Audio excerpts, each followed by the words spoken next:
Replace tiger, तो घाटशिला में भी आवाज आना चाहिए, रामदास विल रिप्लेस रामदास। हमारे डुमरी विधानसभा से जहां हम विधायक बने, वहां एक ही को नारा गूंज रहा था कि टाइगर की जगह टाइगर लेगा। जरूरी नहीं कि उसका परिवार सही होगा, जो टाइगर होगा वही टाइगर की जगह लेगा, और टाइगर ने जगह डुमरी में ले लिया। अब हम यहाँ कह रहे हैं, घाटशिला में वही कह रहे हैं कि रामदास जी की जगह रामदास जी लेंगे। डॉक्टर बनाया जाता है, क्या बनाना उचित भी रहेगा? अगर किसी डॉक्टर का बिना समय से पहले अगर निधन हो जाता है, तो क्या डॉक्टर के बेटे को डॉक्टर हम बनाएंगे? क्या टीचर का निधन होने पर टीचर के बेटे को टीचर बनाएंगे? क्या एसपी का बेटा एसपी बनता है? तो ये कौन सा पैटर्न है भाई कि विधायक का बेटा विधायक बने, सांसद का बेटा सांसद बने, मंत्री का बेटा मंत्री बने? आखिर ये कौन सा पैटर्न है? जबकि एक बनाया जाए, राजा के बेटे का राज्याभिषेक ना किया जाए, इसीलिए वोट मिला है कि एक गरीब किसान को आप राजा बना सके। और अब फिर अगर उस वोट का इस्तेमाल उसी राजा परिवार को बनाने में करेंगे, तो 1950 में जो हमारी स्थिति थी और आज 2050, आज अब देखिए, जब से जेल कैंप पार्टी का उदय हुआ है, जब भी किसी को अगर थोड़ा मने चोट भी लगता है, एक मामूली चोट लगता है, तो सबसे पहले जेल कैंप को याद किया जाता है। और हम लोग रात 2 बजे 3 बजे तक धरना में जाके बैठते हैं, जब तक उसको न्याय नहीं मिले। अरे राज्य में तो छोड़िए, हम लोग प्रदेश भी जाते हैं। हमारे पार्टी के लोग मजदूरों की बात को अगर देखा जाए, न्याय दिलाने के लिए हम लोग राजस्थान उड़ीसा तक जाते हैं। तो ये भी आपको तय करना है, बड़ी पार्टियां, चूंकि बड़ा लेवल है उनका, बड़ी पार्टियां हैं, वो आपके बीच चुनाव में आएंगी। हमेशा अगर आपके बीच कोई है तो जेल कैंप खड़ा है। इसलिए मैं जनता जनार्दन से आग्रह करूंगा, जो लोग यहाँ तक नहीं भी आए हैं, चूंकि दीपावली का दिन चल रहा है, हम लोग इस बात को समझ रहे हैं कि लोग पर्व त्योहार है, लेकिन जो लोग घरों में भी बैठे हुए हैं, मैं उनको स्पष्ट कहूंगा, इस बार वोट बदलाव के लिए करिए। बदलाव का होना बहुत जरूरी है। अगर बदलाव नहीं होगा तो राजनीति कुछ परिवारों तक सीमित रह जाएगा। फिर और यहाँ आप सोचिए ना, यहीं आप सोचिए चंपई चचा, चूंकि मान के चलिए सोम्यास जी के पिताजी का देहांत हुआ है, तो उस पर हम थोड़ा सा रहने देते हैं। हम चंपई चचा का ही उदाहरण लेते हैं। चंपई चचा मुख्यमंत्री रह चुके हैं, कई बार मंत्री रह चुके हैं, रहे कि नहीं, लेकिन फिर भी उनको याद है कि बाबूलाल सोरेन को सेट कर दिया जाए। चंपई चचा मुख्यमंत्री रह चुके हैं, मंत्री रह चुके हैं, कई बार विधायक रह चुके हैं, फिर भी उनको बुढ़ापे में चिंता है, जबकि उनके पास अरबों की संपत्ति है। अगर आज के दिन से चंपई चाचा बिस्तर में बैठ जाए ना, बेड में बैठ जाए, घर में खटिया में बैठ जाए, तो उनकी 5 पुश्ते आराम से बैठ के खाएंगी। आज भी अगर चंपई चाचा कुछ ना करे, चंपई चाचा अगर कुछ ना करे, तो उनकी हमें लगता है कम से कम, ज्यादा तो हो, बहुत ज्यादा होगा, 5 पुश्ते यानी 5 पीढ़ियां बैठ के खाएंगी। फिर भी उनको चिंता है कि बाबूलाल सोरेन को विधायक कैसे बनाना है। बगल में रघुवर दास जी हैं, मुख्यमंत्री रह चुके हैं, गवर्नर रह चुके हैं, कई बार वो भी मंत्री रह चुके हैं, हमको लगता है 5-6 बार विधानसभा भी जा चुके हैं, यानी विधायक बन चुके हैं। फिर भी उनको चिंता है कि अपनी पुतोहू को टिकट देके विधायक बना दिया, जबकि आपको भी मालूम है वो 5-10 पीढ़ी बैठ के खाएंगे।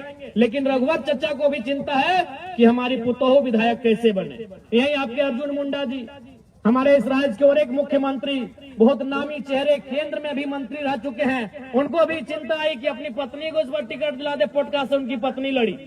तो ये अब जनता को तय करना है कि जो मुख्यमंत्री रहा है उसको अपने बच्चों की चिंता है, उसे अपने बेटे की, पुतोहू की, पत्नी की चिंता है। तो जनता अपने बच्चों की चिंता करती है नहीं करती है, ये आप पे डिपेंड करता है।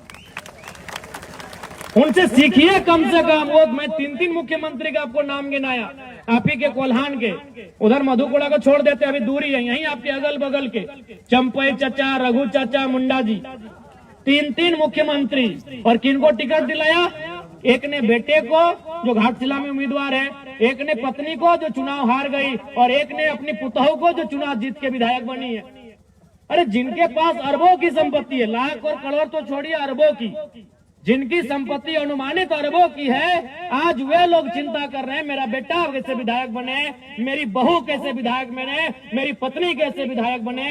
तो आज जनता को भी सोचना होगा कि जनता की आवाज कौन बनेगा, जनता के लिए लड़ेगा कौन, जनता के बच्चों के भविष्य की आवाज कौन बनेगा, उनके शिक्षा, स्वास्थ्य, रोजगार पे बात कौन करेगा, उसके लिए उनको वोट करना है, ये जनता को समझना होगा।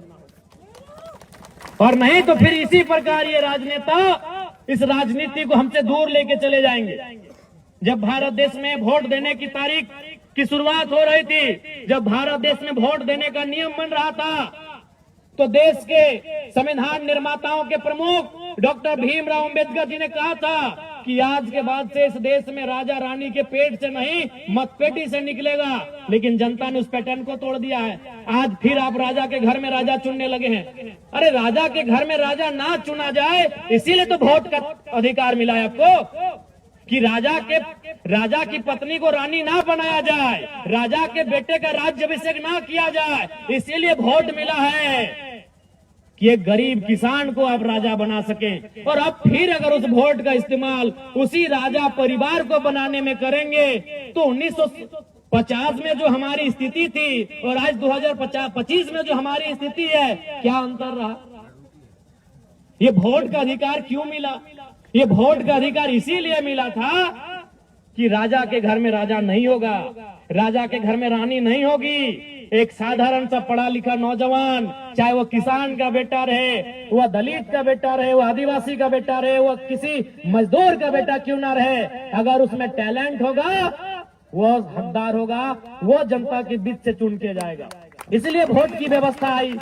लेकिन हम और आप तो फिर उस व्यवस्था को दरकिनार कर रहे हैं। तो अगर आज 2025 में अगर हम लोग फिर उस व्यवस्था को दरकिनार करते हुए राजा के घर में राजा के बेटों को विधायक सांसद चुनेंगे, तो याद रखिएगा 2050 आते आते फिर से आपको आभास होगा कि हम नाम के लोकतंत्र में असल में राजतंत्र का हिस्सा बन के रह गए। आपको उस समय फिर एहसास होगा कि अंग्रेज चले गए, लेकिन उनकी ईस्ट इंडिया कंपनी आज HCL कंपनी का रूप धारण कर चुकी है। आज टाटा टिस्को टेल्को के रूप में काम कर रही है, क्योंकि आपने फिर से वही परिपाटी को दोहराया, आपने फिर से वही पैटर्न को दोहराया कि राजा के घर में ही जो होगा देखा जाएगा। तो फिर जनता का सुनेगा कौन, जनता की पूछेगा कौन? आप ईमानदारी से बताइए, घाटशिला में अगर कोई भी जरूरत पड़ा, घाटशिला में अगर कोई भी दुख पड़ा, तो क्या वे लोग आपके बीच आकर इस प्रकार जमीन में बैठेंगे? क्या आपके साथ धूल कण में बैठकर आपके लिए आंदोलन करेंगे? क्या आपके साथ सड़क में बैठकर आपकी आवाज को बुलंद करेंगे? नहीं करेंगे। वो साहस अगर किसी में है तो केवल और केवल जेल कैंप पार्टी में है। इसलिए हमारे प्रत्याशी श्री रामदास मुर्मू जी को विजयी बनावे। अभी देखिए, चंपे चाचा सुन रहे थे, कहीं आके भाषणबाजी कर रहे थे कि नगरी में हम ये कर दिए। आप भी जानते हैं नगरी में कुछ किए, सबको उसका लिए। नगरी वाला याद होगा आपको, रिम्स टू जमीन का मामला, सभी आदिवासी लोग को उसका लिए। आदिवासी लोग लोहरदगा से आए, खूंटी से आए, लातेहार से आए, सिमडेगा से आए, गुमला से आए, रामगढ़ से आए, सिल्ली से आए, और पता चला चंपे चाचा है ये नहीं। वहाँ कौन था? सुबह देवेंद्र नाथ महतो थे और शाम को जयराम महतो था। वो हाल जोतने का काम कौन किए? हमारे पार्टी के देवेंद्र बाबू किए कि नहीं? चंपे चाचा डर से अंदर में थे। और उनका बेटा का बोली आप सुने होंगे, बाबूलाल भैया का। उनको मीडिया पर नहीं, उनको पूछा, पुलिस बोला कि चलिए आपको अरेस्ट करके थाना ले जाते हैं। बोला नहीं, हम यूट्यूब में देखे हैं, हम लोग के आदिवासी भाई का इनकाउंटर हुआ है, तो आप मेरा भी इनकाउंटर कर देंगे, हमको डर है। तो बताइए बाबूलाल दा इतना डरिएगा तो राजनीति कहाँ कर रहे हैं? चंपे चाचा इतना खेत ला दिए हैं, बस जोतिए और खाइए। सुने कि नहीं हम घर चले जाएंगे। ये बाबूलाल जी का स्टेटमेंट है कि हम घर चले जाएंगे। तो इसलिए अब आपको तय करना है। और देखिए, जहां तक पूर्व मंत्री जी का बात है, उनको तो मैं पहले श्रद्धांजलि अर्पित करता हूं। रामदास बाबू नहीं रहे हमारे बीच। उसी समय दिसम गुरु शिबू सोरेन का भी देहांत हुआ, निधन हुआ। निसंदेह उनके निधन होने से, उनके दुनिया से चले जाने से राज्य की जनता मर्माहत है, राज्य की जनता में दुख है। लेकिन ये जरूरी नहीं है कि उनके घर से जो आएगा विधायक बनने के लिए वही उस राज्य को चलाएगा या फिर वही उनकी तरह काम करेगा। यहाँ सिंपल है। आपको याद होगा जब हमारे ही डुमरी विधानसभा में जगन्नाथ बाबू नहीं रहे तो वहां एक स्लोगन आया कि टाइगर विल रिप्लेस टाइगर, क्योंकि जगन्नाथ बाबू को अभी वहां टाइगर कहा जाता था। सुने आज उनके पिताजी का भी निधन हुआ, उनको भी हम श्रद्धासुमन श्रद्धांजलि अर्पित करते हैं। तो वहां भी जनता के बीच से एक आवाज आया कि टाइगर विल रिप्लेस टाइगर, तो घाटशिला में भी आवाज आना चाहिए, रामदास विल रिप्लेस रामदास। हमारे डुमरी विधानसभा से जहां हम विधायक बने वहां एक ही वो नारा गूंज रहा था कि टाइगर की जगह टाइगर लेगा। जरूरी नहीं वो उसका परिवार सही होगा, जो टाइगर होगा वही टाइगर की जगह लेगा, और टाइगर ने जगह डुमरी में ले लिया। अब हम यहाँ कह रहे हैं, घाटशिला में वही कह रहे हैं कि रामदास जी की जगह रामदास जी लेंगे। सीधा बात है, रामदास सोरेन जी की जगह रामदास मुर्मू जी लेंगे, रामदास जी की जगह रामदास जी लेंगे। ये तो आवश्यक नहीं है कि भाई उनके घर में जो जन्म ले उनका जो खून हो वही उनके जैसा हो, वही उनके जैसा काम करिए, जरूरी है। अगर ऐसा होता तो आज प्रधानमंत्री गांधी का पोता को होना चाहिए था, गांधी जी का पोता को होना चाहिए था, भगत सिंह के रिश्तेदार को होना चाहिए था, सरदार पटेल के रिश्तेदार को होना चाहिए था, नेताजी सुभाष चंद्र बोस के रिश्तेदारों को होना चाहिए था कि नहीं? अब गांधी जी अगर 1942 में आधे कपड़ों का आधा कपड़ा पहन के आंदोलन किए हैं और उनका वंशज अगर आज बूट टाइम में आके कहेगा कि हमारे पूर्वज महात्मा गांधी जी उस समय ऐसा किए हैं, वो तो भाई आज का समय अलग है, उस समय अलग थे। गांधी पूरे देश के थे, अपने परिवार के नहीं थे। क्या रामदास बाबू अपने परिवार के थे? नहीं, वो झारखंड के माफ कीजिएगा मंत्री थे। रामदास बाबू जब झारखंड के मंत्री थे तो झारखंड का कोई बेटा उनकी जगह लेगा, उनका ही परिवार क्यों लेगा? और हमको आज तक समझ में नहीं आया भाई ये सहानुभूति क्या है, इस सहानुभूति राजनीति में क्यों? आप ही बताइए, क्या अगर कोई किसी डॉक्टर का निधन हो जाए तो क्या डॉक्टर के बेटे को डॉक्टर बनाया जाता है? क्या बनाना उचित भी रहेगा? अगर किसी डॉक्टर का बिना समय से पहले अगर निधन हो जाता है तो क्या डॉक्टर के बेटे को डॉक्टर हम बनाएंगे? क्या टीचर का निधन होने पे टीचर के बेटे को टीचर बनाएंगे? क्या एसपी का बेटा एसपी बनता है? तो ये कौन सा पैटर्न है भाई कि विधायक का बेटा विधायक बने, सांसद का बेटा सांसद बने, मंत्री का बेटा मंत्री बने? आखिर ये कौन सा पैटर्न है? जबकि एक एसपी से महत्वपूर्ण एक एमएलए होता है, एक डॉक्टर से महत्वपूर्ण एक एमएलए होता है, एक टीचर से महत्वपूर्ण एक एमएलए होता है, क्योंकि डॉक्टर, टीचर और एसपी का फैसला करने वाला एक एमएलए होता है। वो विधायिका का अंग होता है, वो सरकार का अंग होता है। वो फैसला करेगा कि आपके स्कूल में टीचर कितने होंगे, वो फैसला करेगा कि आपके जो हॉस्पिटल उसमें दवा का दाम क्या होगा, वो फैसला करेगा कि आपका यहाँ आईएएस का कौन यहाँ नया तबादला होके आएगा। तो जो फैसला करता है, जो नियम बनाता है, जो इस राज्य को चलाता है, वहां सहानुभूति क्यों? हम सहानुभूति रखते हैं जिन्होंने अपने परिवार में किसी को खोया है, हम सहानुभूति रखते हैं। सहानुभूति का मतलब उसके दुख में खड़ा होना, सहानुभूति का मतलब होता है उस परिवार के दुख में खड़ा होना। हम लोग दुख में खड़े हैं, अगर उस परिवार को कुछ घटेगा हम लोग देंगे। विधायक बना देना ये कौन सा सहानुभूति है भाई?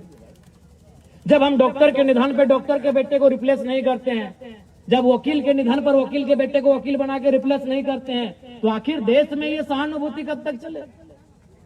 इसलिए जो मंत्री जी नहीं है, हम लोग पुनः श्रद्धांजलि भी देंगे और सहानुभूति रखेंगे परिवार के प्रति, लेकिन उनको जो रिप्लेस करेगा, उनकी जगह जो जाएगा, ये बिल्कुल भी जरूरी नहीं है कि उनका अपना घर से संबंधित हो, उनके ब्लड से संबंधित हो, उस क्षेत्र का कोई ऐसा युवा जो पढ़ा लिखा हो उनकी जगह जाए और झारखंड की आवाज को, घाटशिला की आवाज को, घाटशिला के माओ बहनों की आवाज को, घाटशिला के बुजुर्गों की आवाज को, घाटशिला के नौजवानों, किसानों, छात्रों की आवाज को विधानसभा में प्रेजेंट करे। कोई वहां जुट कर जाए, कोई वहां जुट कर जाए।